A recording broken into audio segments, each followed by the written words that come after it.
بسم اللہ الرحمن الرحیم۔ سامعین کرام، آپ سن رہے ہیں اردو کہانی گاڈ فادر، جس کے مصنف ہیں محمود احمد مودی، اور یہ اس سلسلے کی قسط نمبر 10 ہے۔ مجھے امید ہے آپ کو میری یہ کاوش پسند آ رہی ہوگی۔ آپ نے اگر ابھی تک میرا چینل کہانی گھر سبسکرائب نہیں کیا تو ابھی میرے چینل کو سبسکرائب کر کے بیل نوٹیفیکیشن آن کر لیجئے تاکہ آنے والی ہر نئی کہانی کی اطلاع بر وقت آپ تک پہنچ سکے۔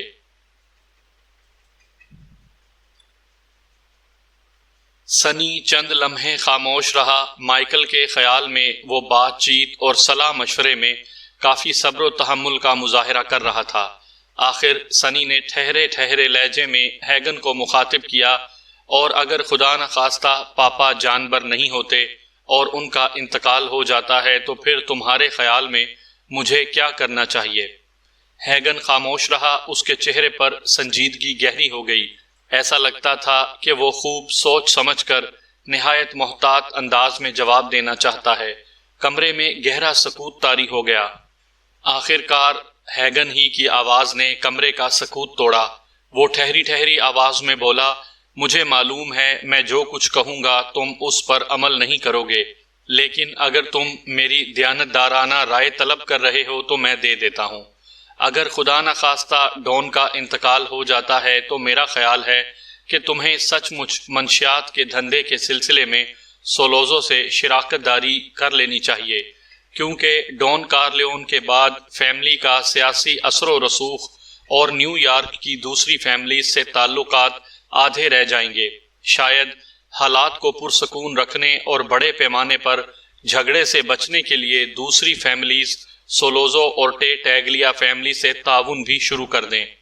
میرے رائے میں تو ڈون کے انتقال کی صورت میں تمہیں معاہدہ کر لینا چاہیے اور اس کے بعد انتظار کرنا چاہیے کہ وقت اور حالات کیا صورت اختیار کرتے ہیں۔ مستقبل شاید خود ہی بتا دے کہ اس کے بعد تمہیں کیا قدم اٹھانا چاہیے۔ سنی کے چہرے پر برہمی نمودار ہو گئی۔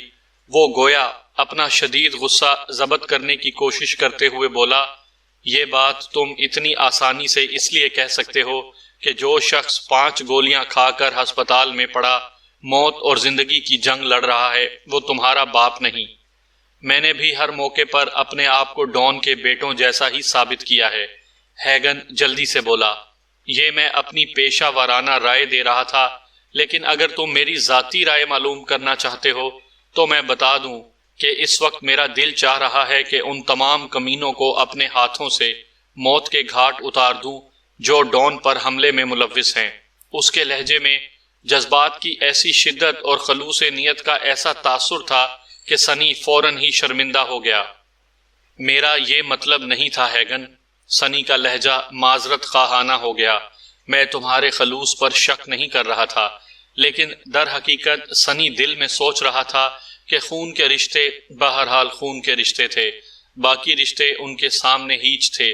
وہ چند لمحے پرخیال انداز میں خاموش رہنے کے بعد بولا، ٹھیک ہے، ہم اس وقت تک انتظار کر لیتے ہیں جب تک پاپا ہدایات دینے کے قابل نہیں ہو جاتے۔ میرا خیال ہے کہ اس وقت تک تم بھی فیملی کے مکانوں تک ہی محدود رہو، خطرہ مول لینے کی کوئی ضرورت نہیں۔ پھر اس نے مائیکل کو مخاطب کیا، تم بھی محتاط رہنا۔ ویسے تو میرے خیال میں تمہاری ذات کو سولوزو سے بھی کوئی خطرہ نہیں۔ وہ تمہیں فیملی کا بے ضرر فرد سمجھ کر تمہاری طرف توجہ نہیں دے گا۔ ویسے بھی سولوزو ابھی تک یہی بتانے کی کوشش کر رہا ہے کہ یہ ذاتی انتقام کی لڑائی یا خاندانی جھگڑا نہیں، اس کے باوجود بہرحال احتیاط ضروری ہے۔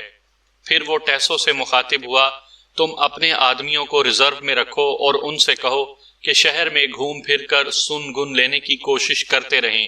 اس کے بعد اس نے مینزا کو مخاطب کیا، تم پہلے گیٹو والا معاملہ نمٹا لو، پھر تم ان مکانات میں ٹیسو کے آدمیوں کی جگہ اپنے آدمی لگا دینا۔ ہسپتال میں بہرحال ٹیسو ہی کے آدمی رہیں گے۔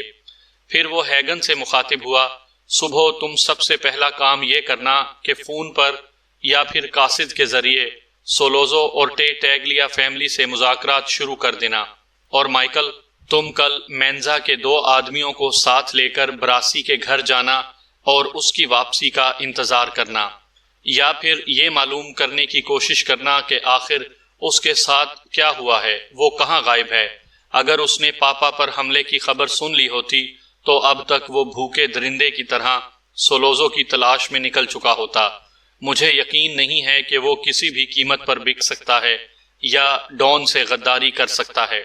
اس موقع پر ہیگن نے ہچکچاتے ہوئے مداخلت کی، میرا خیال ہے تم اس قسم کا کوئی کام مائیکل کے سپرد نہ کرو۔ سنی نے اس کا یہ مشورہ بھی فوراً ہی مان لیا اور دوبارہ مائیکل کو مخاطب کیا، ٹھیک ہے، تم گھر میں ہی رہو اور ٹیلی فون کرنے اور سننے کی ذمہ داری سنبھالے رکھو، یہ کام زیادہ اہم ہے۔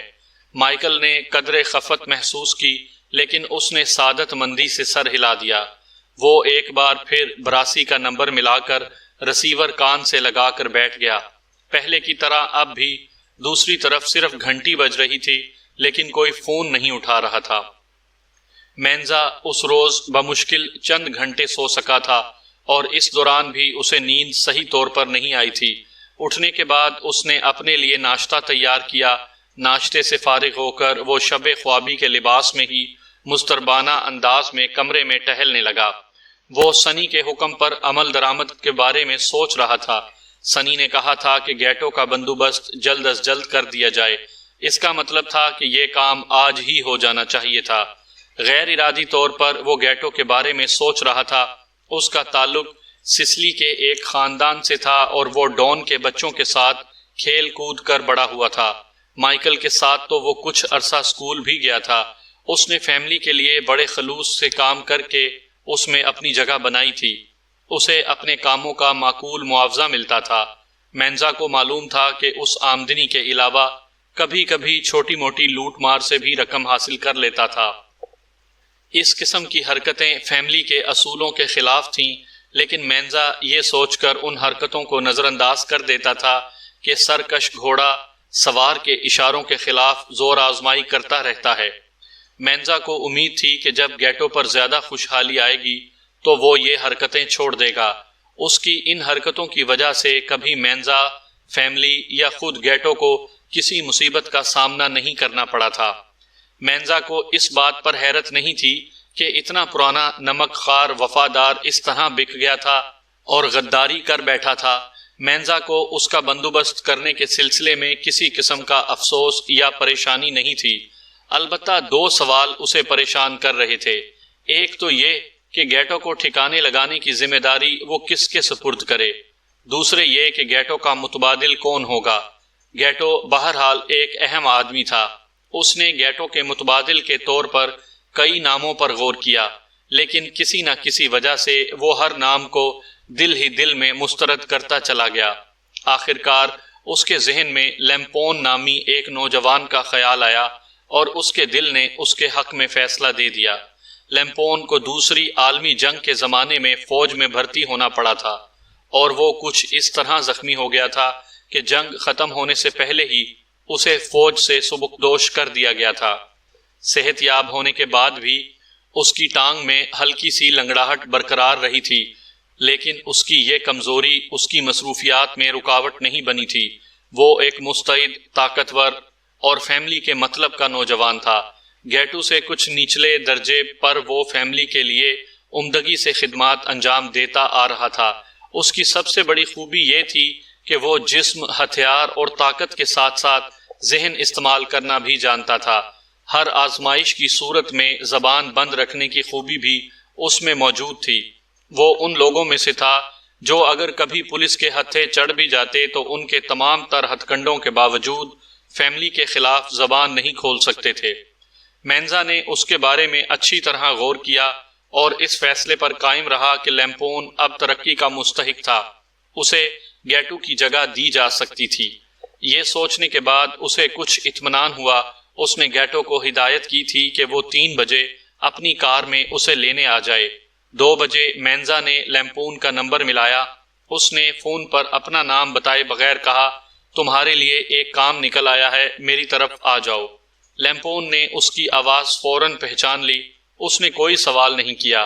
اس اچانک پروگرام پر کوئی حیل و حجت نہیں کی۔ اس میں ایک اچھے کارکن کی تمام خوبیاں موجود تھیں۔ مینزا نے فون بند کر دیا۔ فیملی کے مکانات پر مشتمل علاقے سے وہ ٹیسو کے آدمیوں کو ہٹا کر اپنے آدمی تعینات کر چکا تھا۔ اب اسے تھوڑا سا وقت میسر تھا، وہ اس دوران اپنی کیڈلک کو دھونے اور چمکانے کے ارادے سے گیراج میں چلا گیا۔ اس کی ایک وجہ یہ بھی تھی کہ اپنی پسندیدہ گاڑی کو دھونے اور چمکانے کے دوران وہ زیادہ یکسوئی سے اپنے مسائل کے بارے میں سوچ بچار کرنے میں کامیاب رہتا تھا۔ اسے یاد تھا کہ جب وہ چھوٹا تھا اور اٹلی کے ایک گاؤں میں تھا تو اس کا باپ بھی سوچ بچار کی ضرورت محسوس کرتا تھا تو اپنے گدھے کی جاڑ پونچھ اور مالش کا کام کرنے لگتا تھا۔ وقت وقت کی بات تھی، اس کے باپ کے پاس سواری کے لیے گدھا تھا، مینزا کے پاس کیڈلک تھی۔ کیڈلک کی صفائی کے دوران بھی وہ گیٹو کے بارے میں سوچ رہا تھا۔ گیٹو سے ہوشیار رہنے کی بھی ضرورت تھی، وہ کسی درندے سے کم نہیں تھا، خطرے کی بو محسوس کر سکتا تھا۔ جب اسے ڈان کے گھر سے مینزا کے ساتھ رخصت کر دیا گیا تھا تو اس نے غالباً یہی سمجھا تھا کہ ان دونوں ہی کی شخصیت کو شکوک و شبہات سے بالا تر قرار دیا جا چکا ہے۔ البتہ اب مینزا اندیشہ محسوس کر رہا تھا کہ گیٹو جب اسے لینے آئے گا اور اس کے ساتھ لیمپون کو دیکھے گا تو کہیں بدک تو نہیں جائے گا۔ مینزا نے محسوس کیا کہ لیمپون کو ساتھ رکھنے کے لیے کوئی جواز گھڑنا ضروری تھا۔ یہ بہرحال زندگی اور موت کے معاملات تھے۔ ایک مسئلہ یہ بھی تھا کہ مینزا کو ہدایت کی گئی تھی کہ گیٹو کی لاش دریافت ہو جانی چاہیے، ورنہ مینزا تو کسی کو ہلاک کرنے کے بعد اس کی لاش غائب کر دینا زیادہ بہتر سمجھتا تھا۔ ایسی کئی محفوظ جگہیں موجود تھیں جہاں لاش غائب کی جا سکتی تھی۔ گیٹو کی لاش کو کہیں سرے عام چھوڑنے میں دو بڑی مصلحتیں کار فرما تھیں۔ اس طرح ایک تو ان کارندوں کو عبرت ہوتی جن میں غداری کے جراثیم موجود تھے اور جو مستقبل میں آستین کے سانپ بننے کی کوشش کر سکتے تھے۔ دوسرے، سولوزو کو اندازہ ہو جاتا کہ ڈان فیملی نے اپنی صفوں میں غدار کتنی جلدی تلاش کر لیا اور اس کے سلسلے میں کسی قسم کی نرمی یا درگزر سے کام نہیں لیا، یعنی فیملی کے لوگ ابھی نہ تو عقل و ذہانت سے محروم ہوئے تھے اور نہ ہی ان کے اصولوں میں کوئی لچک پیدا ہوئی تھی۔ ڈان جتنی آسانی سے گولیوں کا نشانہ بن گیا تھا، اس سے فیملی کی کچھ کمزوری ظاہر ہوئی تھی، لیکن اتنی جلدی ایک غدار کو تلاش کر کے اور عبرتناک سزا دے کر اس تاثر کی کچھ تلافی کی جا سکتی تھی۔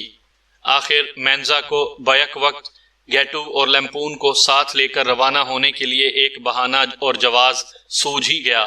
اس نے فیصلہ کیا کہ وہ گیٹو کو بتائے گا کہ وہ لوگ کوئی مناسب اپارٹمنٹ تلاش کرنے کی مہم پر جا رہے ہیں۔ فیملی کے خاص لوگوں پر اگر کوئی برا وقت آن پڑتا تھا یا ہنگامی حالات درپیش ہوتے تھے تو وہ کچھ عرصے کے لیے روپوش بھی ہو جاتے تھے۔ اس مقصد کے لیے کسی دور افتادہ اور گمنام سی جگہ پر اپارٹمنٹ کرائے پر لیے جاتے تھے، جہاں کئی افراد اس طرح رہتے تھے کہ دوسروں کی نظر میں کم سے کم آئیں۔ وہ عام طور پر فرش پر گدے بچھا کر سوتے تھے اور خانہ بدوشوں کے سے انداز میں روز و شب بسر کرتے تھے۔ ضرورت محسوس کرنے پر اپارٹمنٹ جلدی تبدیل بھی کیے جاتے تھے۔ ان لوگوں کی اصطلاح میں اسے خانہ بدوشی کا زمانہ کہا جاتا تھا۔ مینزا نے سوچ لیا کہ وہ گیٹو کو بتائے گا کہ فیملی خطرہ محسوس کر رہی تھی، شاید اسے خانہ بدوشی کے دن گزارنے کی ضرورت پیش آ جائے۔ اس مقصد کے لیے کم از کم ایک اپارٹمنٹ کا بندوبست تو پہلے سے کرنا ہے۔ وہ لوگ اسی مشن پر جا رہے تھے اور لیمپون کو اسی مقصد کے تحت ساتھ لیا گیا تھا۔ اس کی نظر میں چند محفوظ اپارٹمنٹ تھے۔ مینزا کو امید تھی کہ اس جواز سے گیٹو مطمئن ہو جائے گا۔ لیمپون جلد ہی آن پہنچا اور مینزا نے اسے سمجھا دیا تھا کہ صورتحال کیا تھی، انہیں کیا کرنا تھا اور کس طرح کرنا تھا۔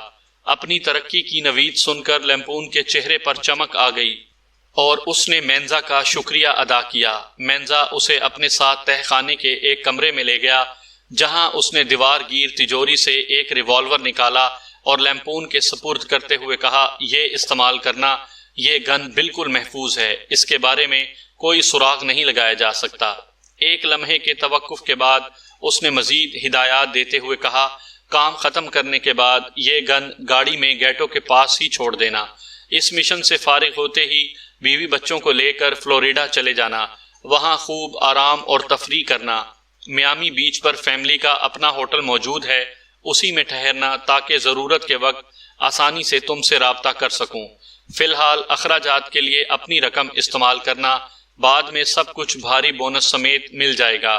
تمہیں معلوم ہے فی الحال فیملی ذرا بحران میں پھنسی ہوئی ہے، چھوٹی چھوٹی باتوں پر توجہ دینے کا کسی کے پاس وقت نہیں ہے۔ چند منٹ بعد مینزا کی بیوی نے اسے اطلاع دی کہ گیٹو آ گیا ہے اور ڈرائیو وے میں گاڑی میں ہی بیٹھا تھا۔ مینزا گھر سے نکل آیا، لیمپون اس کے پیچھے پیچھے تھا۔ مینزا دروازہ کھول کر گھڑی دیکھتے ہوئے گیٹو کے برابر جا بیٹھا۔ اس نے گیٹو کو دیکھ کر گرم جوشی کا مظاہرہ نہیں کیا، گرم جوشی کا مظاہرہ بھی اسے شک میں مبتلا کر سکتا تھا۔ جب لیمپون پچھلا دروازہ کھول کر گیٹو کے عقب میں بیٹھا تو گیٹو ذرا چونکا۔ مینزا نے فوراً اپنی کہانی شروع کر دی۔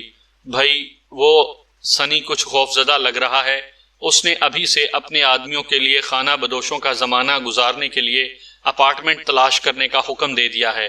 اس نے اپنے لہجے سے کچھ ایسا تاثر دیا تھا جیسے اسے سنی کے اس حکم پر عمل درآمد کرنا ناگوار گزر رہا ہو۔ تمہاری نظر میں کوئی موزوں اپارٹمنٹ ہے؟ گیٹو کی آنکھوں میں چمک آ گئی۔ شاید وہ دل ہی دل میں کچھ زیادہ ہی خوش ہو رہا تھا کہ اتنے اہم اور خفیہ مشن پر اسے ساتھ لے جایا جا رہا تھا۔ شاید وہ یہ بھی سوچ رہا ہو کہ ایسے اہم اور خفیہ ٹھکانے کا پتہ سولوزو کو فراہم کر کے وہ کتنا بڑا انعام حاصل کر سکتا تھا۔ لیمپون اس دوران عدم دلچسپی سے کھڑکی سے باہر دیکھ رہا تھا۔ اس کا چہرہ بے تاثر تھا، وہ اپنا کردار عمدگی سے ادا کر رہا تھا۔ مجھے اس کے بارے میں سوچنا پڑے گا، گیٹو نے جواب دیا۔ ٹھیک ہے، ڈرائیونگ کے دوران ہی سوچتے رہو، مجھے آج نیو یارک بھی جانا ہے، مینزا بولا۔ وہ شہر کی طرف روانہ ہو گئے۔ خاصی دیر سفر جاری رہا۔ راستے میں مینزا نے بظاہر اپارٹمنٹ کی تلاش میں ادھر ادھر کافی وقت بھی ضائع کیا۔ آخر کار وہ لانگ بیچ کی طرف روانہ ہوئے۔ راستے میں ایک ویران سی جگہ دیکھ کر مینزا نے گیٹو سے کہا، ذرا یہاں گاڑی روکنا، میں کوئی مناسب جگہ دیکھ کر۔ اس نے چھوٹی انگلی اٹھا کر مخصوص اشارے سے گیٹو کو بتایا کہ اسے حاجت ہو رہی تھی۔ یہ کوئی نئی بات نہیں تھی، وہ پرانے ساتھی تھے اور مینزا پہلے بھی کئی مرتبہ دوران سفر ایسی درخواست کر چکا تھا۔ گیٹو نے گاڑی کچے میں اتار کر روک دی اور مینزا اتر کر جھاڑیوں کی طرف چلا گیا۔ اس دوران اس نے اچھی طرح گرد و پیش کا جائزہ لیا۔ دور تک ویرانی تھی۔ واپس آتے ہوئے اس نے لیمپون کو گرین سگنل دے دیا۔ بند گاڑی میں دھماکہ گونجا۔ گیٹو کو گویا آگے کی طرف زوردار جھٹکا لگا اور وہ سٹیئرنگ وہیل پر اوندھا ہونے کے بعد ساکن ہو گیا۔ اس کی آدھی کھوپڑی غائب ہو چکی تھی۔ لیمپون فوراً ہی گاڑی سے اتر آیا۔ گن ابھی تک اس کے ہاتھ میں تھی۔ مینزا نے پہلے اسے گن گاڑی میں چھوڑنے کی ہدایت کی تھی، لیکن اب اسے ایک اور مناسب جگہ نظر آ گئی تو اس نے لیمپون کو گن وہاں پھینکنے کی ہدایت کر دی۔ وہ بڑا سا ایک دلدلی گڑھا تھا، اس میں کچھ تلاش کرنا تقریباً ناممکن تھا۔ گن اس میں غائب ہو گئی۔ تھوڑے ہی فاصلے پر ایک دوسری خالی کار موجود تھی۔ وہ دونوں اس میں بیٹھے اور تیز رفتاری سے روانہ ہو گئے۔ اس وقت شام کا اندھیرا پھیلنے لگا تھا۔ ڈان پر قاتلانہ حملے سے ایک روز پہلے رات گئے ڈان کا سب سے زیادہ وفادار، سب سے زیادہ خطرناک آدمی لوکا براسی دشمن سے ملنے جا رہا تھا۔ وہ پچھلے 3 ماہ سے سولوزو کے آدمیوں سے رابطے میں تھا۔ وہ اپنے طور پر نہیں بلکہ ڈان کی ہدایت پر ہی ایسا کر رہا تھا۔ 3 ماہ پہلے اس نے ان نائٹ کلبوں میں جانا شروع کیا تھا جو ٹیٹیگلیا فیملی کی ملکیت تھے۔ ایسے ایک کلب کی ٹاپ کی کال گرل کی رفاقت خرید کر اس نے اپنے ایک خاص مشن کا آغاز کیا تھا۔ اس کال گرل کے ساتھ وقت گزاری کے دوران اس نے دبے دبے لفظوں میں یہ تاثر دیا تھا کہ وہ ڈان کارلیون فیملی کے ساتھ کچھ زیادہ خوش نہیں، کیونکہ وہاں اسے اس کی خدمت کا مناسب صلہ نہیں مل رہا اور اسے وہ اہمیت بھی نہیں دی جاتی تھی جس کا وہ مستحق تھا۔ بظاہر اس نے کچھ نشے کی ترنگ میں اور کچھ باتوں کی روانی میں غیر ارادی طور پر دل کا غبار نکالا تھا۔ اس واقعے کو چند دن بعد اس نائٹ کلب کا مینیجر برونو ٹیٹیگلیا خود ہی اس کی میز پر آ کر اس سے مل بیٹھا۔ وہ ٹیٹیگلیا فیملی کے سربراہ کا سب سے چھوٹا بیٹا تھا۔ وہ خود براہ راست عورتوں کے دھندے میں ملوث نہیں تھا، لیکن اس کے نائٹ کلب میں جو لڑکیاں کورس کی صورت میں ڈانس کرتی تھیں وہ گویا یہیں کال گرل بننے کی تربیت حاصل کرتی تھیں اور آگے بڑھ جاتی تھیں۔ برونو نے پہلی ملاقات میں ہی براسی سے کافی حد تک کھل کر بات چیت کی۔ اس نے براسی کو اپنی فیملی کے لیے کام کرنے کی پیشکش کر دی۔ 1 ماہ تک اس طرح کی باتیں چلتی رہیں۔ برونو اور براسی دونوں اپنا اپنا کردار ادا کرتے رہے۔ براسی یہ ظاہر کرنے کی کوشش کر رہا تھا کہ وہ اس کال گرل کی زلفوں کا اسیر ہو چکا ہے جو کلب سے وابستہ تھی۔ وہ بظاہر اس کی وجہ سے وہاں باقاعدگی سے آنے لگا تھا۔ برونو ایک ایسے بزنس مین کا کردار ادا کر رہا تھا جو کسی بڑی کمپنی کے ایگزیکٹو آفیسر کو توڑنے کی کوشش کر رہا تھا اور اسے بہتر مراعات وغیرہ کی پیشکش کر کے اپنے ہاں آنے کی دعوت دے رہا تھا۔ ایسی ایک ملاقات کے دوران براسی نے ظاہر کیا جیسے وہ تھوڑا سا ڈاواں ڈول ہو رہا ہے۔ اس موقع پر اس نے کہا، لیکن ایک بات کان کھول کر سن لو، میں کبھی گاڈ فادر کارلیون کے مد مقابل کھڑا نہیں ہوں گا۔ صرف وہی ایک ایسا شخص ہے جس کی میں بہت عزت کرتا ہوں۔ اس کی طرف سے بس تھوڑا سا صدمہ اسی بات سے پہنچا ہے کہ اپنے بعد بھی وہ کاروبار میں بہرحال اپنے بیٹوں کو ہی آگے لائے گا۔ میری حیثیت یہی رہے گی جو اس وقت ہے، یعنی میری طویل خدمات کا کوئی خاص صلہ نہیں ملے گا۔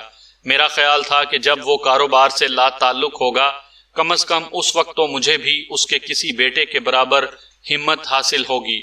برونو نئی نسل کا نمائندہ تھا۔ وہ براسی، ڈون، حتیٰ کہ خود اپنے باپ جیسے پرانے یا وزادار لوگوں کو کچھ زیادہ عقل مند یا ذہین نہیں سمجھتا تھا، تاہم احتراماً ان کے سامنے خاموش رہتا تھا۔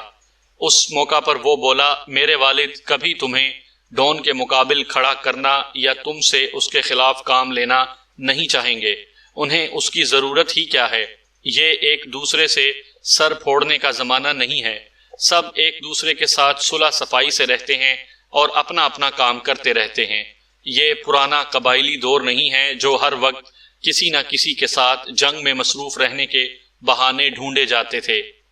تمہارا معاملہ ایسا ہی ہوگا جیسے کوئی آدمی کسی کمپنی میں نوکری کرتے وقت زیادہ خوش نہیں ہے اور اسے کسی دوسری کمپنی میں اس سے کچھ بہتر نوکری ملتی ہے تو وہ وہاں چلا جاتا ہے۔ براسی نے پرخیال انداز میں آہستگی سے سر ہلایا اور خاموش رہا۔ برونو نے بغور اس کے چہرے کا جائزہ لیتے ہوئے بات جاری رکھی، تم کہو تو میں اپنے والد کے کان میں بات ڈال دوں کہ تم بہتر مواقع کی تلاش میں ہو۔ ہم جیسے لوگوں کے کاروبار میں تم جیسے لوگوں کی ہمیشہ ضرورت رہتی ہے۔ ہمارا کوئی کاروبار آسان نہیں ہے۔ ہمارے معاملات کو ہموار انداز میں رواں دواں رکھنے کے لیے مضبوط اور سخت جان لوگوں کی ضرورت ہوتی ہے۔ ہمارے بارے میں جب بھی تمہارا ذہن آمادہ ہو تو مجھے بتا دینا۔ ویسے تو خیر میں جہاں ہوں وہاں بھی ٹھیک ہی ہوں۔ براسی نے ظاہر کیا جیسے ابھی وہ کوئی حتمی فیصلہ کرنے سے قاصر تھا، چنانچہ بات وہیں کی وہیں رہ گئی۔ در حقیقت اس کا مقصد ٹیگلیا فیملی پر یہ ظاہر کرنا تھا کہ وہ لوگ منشیات کا جو کاروبار شروع کرنے جا رہے تھے وہ اس کے بارے میں جانتا تھا اور اس سلسلے میں ایک فری لانسر کے طور پر اپنی خدمات پیش کر کے کچھ اضافی فائدہ اٹھانا چاہتا تھا۔ اس طرح در حقیقت وہ سولوزو کے عزائم سے آگاہی حاصل کرنا چاہتا تھا۔ ڈون نے جس طرح سولوزو کی پیشکش مسترد کی تھی، کیا اس کے بعد سولوزو ڈون سے چھیڑ چھاڑ کا کوئی ارادہ رکھتا تھا؟ یہ سوال خود ڈون کے لیے بھی اہم تھا اور وہ براسی کے ذریعے اس کا جواب حاصل کرنا چاہتا تھا۔ اگر یہ بات انہیں پہلے سے معلوم ہو جاتی تو وہ سولوزو سے نپٹنے کے لیے بہتر طور پر تیار رہ سکتے تھے، لیکن 2 ماہ تک جب سولوزو کی طرف سے کوئی رد عمل ظاہر نہیں ہوا تو براسی نے ڈون کو یہی رپورٹ دی کہ سولوزو نے اس کے انکار کو دل پر نہیں لیا تھا۔ اس نے اس بات پر صبر کر لیا تھا اور اس کا انتقامی کارروائی کا کوئی ارادہ نظر نہیں آتا تھا۔ تاہم ڈون نے براسی کو یہی ہدایت کی کہ وہ ان لوگوں کے نیٹ ورک میں گھسنے کی کوشش جاری رکھے، لیکن اس سلسلے میں زیادہ گرم جوشی یا اشتیاق نہ دکھائے، بس فارغ وقت میں ڈھیلے ڈھالے انداز میں کوشش کرتا رہے۔ ڈون پر فائرنگ سے 1 رات پہلے براسی نائٹ کلب گیا تو برونو فوراً ہی اس کی میز پر آن بیٹھا اور بولا، میرا ایک دوست تم سے کچھ بات چیت کرنا چاہتا ہے تو اسے لے آؤ، میں تمہارے کسی بھی دوست سے بات چیت کے لیے تیار ہوں۔ براسی نے جواب دیا، نہیں، وہ اس وقت یہاں نہیں آ سکتا، وہ تم سے ذرا رازداری سے ملاقات کرنا چاہتا ہے۔ برونو ٹے ٹیگلیا نے کہا۔ کون ہے وہ؟ براسی نے دریافت کیا۔ بس میرا ایک دوست ہے، وہ تمہارے سامنے کوئی اہم تجویز رکھنا چاہتا ہے، تمہیں کوئی پیشکش کرنا چاہتا ہے۔ کیا تم آدھی رات کے بعد یہاں اس سے ملنے آ سکتے ہو؟ یقیناً، براسی بولا۔ صحیح وقت اور صحیح جگہ بتا دو، میں آ جاؤں گا۔ برونو نے ایک لمحے کے لیے سوچا، پھر بولا، کلب رات کے پچھلے پہر تقریباً 4 بجے بند ہوتا ہے، تم اس وقت آ جاؤ جب ویٹرز ساز و سامان سمیٹ کر صفائی کر رہے ہوتے ہیں۔ براسی سوچے بغیر نہ رہ سکا کہ وہ لوگ اس کی عادات سے واقف ہو چکے تھے، شاید انہوں نے اس پر نظر رکھی ہو اور اس کے بارے میں معلومات جمع کی ہوں۔ وہ دن بھر سوتا تھا اور اس کی راتیں جاگتے ہوئے گزرتی تھیں۔ اس کے معمولات کچھ اسی قسم کے سانچے میں ڈھل چکے تھے۔ ٹھیک ہے، میں صبح 4 بجے دوبارہ آ جاؤں گا، اس نے جواب دیا۔ اس نے نائٹ کلب میں کچھ وقت پینے پلانے اور کچھ وقت اس مخصوص کال گرل کی رفاقت میں گزارا، پھر وہاں سے نکل گیا۔ باہر آ کر اس نے ٹیکسی پکڑی اور گھر آ گیا۔ وہ ایک بڑے اور آراستہ و پیراستہ اپارٹمنٹ کے آدھے حصے میں رہتا تھا، باقی آدھا حصہ ایک اطالوی فیملی کے پاس تھا۔ براسی کا اس فیملی سے کوئی خاص میل جول نہیں تھا، لیکن اس نے مصلحت کے تحت ان کے ساتھ اپارٹمنٹ شیئر کیا ہوا تھا۔ اس طرح اس کے بارے میں تاثر ملتا تھا کہ وہ فیملی والا اور معزز آدمی تھا، جبکہ اسے ان مسائل سے کوئی سروکار نہیں تھا جو فیملی والوں کو عموماً درپیش ہوتے ہیں۔ فیملی کے ساتھ اپارٹمنٹ شیئر کرنے کی وجہ سے اسے یہ خطرہ بھی کم محسوس ہوتا تھا کہ کبھی وہ اچانک گھر پہنچے تو کوئی گھات لگائے اس کے انتظار میں بیٹھا ہو۔ اسے یقین تھا کہ برونو اسے جس شخص سے ملوانا چاہ رہا تھا وہ سولوزو تھا۔ اگر معاملات صحیح انداز میں آگے بڑھتے تو اسے آسانی سے سولوزو کے عزائم کا اندازہ ہو سکتا تھا، اور وہ اتنی اہم رپورٹ کرسمس کے تحفے کے طور پر ڈان کو پیش کر سکتا تھا۔ اپنے بیڈ روم میں پہنچ کر براسی نے بیڈ کے نیچے سے ایک ٹرنک نکالا اور اس میں سے ایک بلٹ پروف جیکٹ نکال کر کپڑوں کے نیچے پہن لی۔ اس نے ڈان کو فون کر کے آج کی متوقع ملاقات کے بارے میں بتانا چاہا، لیکن پھر اسے خیال آیا کہ ڈان اس قسم کی باتیں فون پر کرنا پسند نہیں کرتا۔ ویسے بھی اس نے یہ مشن انتہائی خفیہ انداز میں اس کے سپرد کیا تھا۔ ہیگن اور ڈان کے بیٹوں تک کو اس بارے میں کچھ پتہ نہیں تھا، اور نہ ہی ڈان چاہتا تھا کہ انہیں پتہ چلے۔ چنانچہ براسی نے فون کرنے کا ارادہ ملتوی کر دیا۔ ویسے بھی معاملہ کچھ آگے بڑھنے اور کوئی کام کی بات معلوم ہونے کے بعد اسے رپورٹ دینا زیادہ اچھا معلوم ہوتا۔ براسی نے ریوالور بھی ساتھ لے لیا۔ یہ لائسنس والا ریوالور تھا۔ اس کا لائسنس شاید شہر کا سب سے مہنگا لائسنس تھا۔ اسے حاصل کرنے کے لیے $10,000 رشوت دی گئی تھی۔ تاہم اس کی وجہ سے براسی کو ذرا اطمینان رہتا تھا کہ کبھی راستے میں اچانک چیکنگ کے دوران پولیس اس کا ریوالور دیکھ بھی لیتی تو کوئی مسئلہ کھڑا نہ ہوتا۔ آج رات اس نے لائسنس والی گن اس لیے ساتھ لی تھی کہ فی الحال اس کو استعمال کرنے کا ارادہ نہیں تھا۔ اس کا خیال تھا کہ ابھی وہ صرف سولوزو کی بات سنے گا، اور اگر ڈان کے بارے میں اس کے عزائم کچھ خطرناک نظر آئے تب بھی آج رات اس کا کام تمام نہیں کرے گا، بلکہ ڈان کو رپورٹ دینے کے بعد اس کے حکم کے مطابق قدم اٹھائے گا۔ اگر سولوزو کا پتہ صاف کرنے کا حکم ملا تو وہ اسے کسی ایسی گن سے ٹھکانے لگائے گا جس کا کوئی سراغ لگانا ممکن نہ ہو۔ یہی سب کچھ سوچتا ہوا وہ مقررہ وقت سے پہلے دوبارہ نائٹ کلب جا پہنچا۔ اس وقت وہاں باہر دروازے پر ڈور مین بھی موجود نہیں تھا۔ ہیٹ اور اوور کوٹ وغیرہ سنبھالنے والی لڑکی بھی جا چکی تھی۔ اندر صرف برونو موجود تھا، جو اسے کلب کے ایک گوشے میں واقع بار کی طرف لے گیا۔ وہاں اس وقت ویرانی تھی اور روشنی بھی کم تھی۔ براسی ایک سٹول پر بیٹھ گیا اور برونو کسی بار ٹینڈر کی طرح کاؤنٹر کے عقب میں چلا گیا۔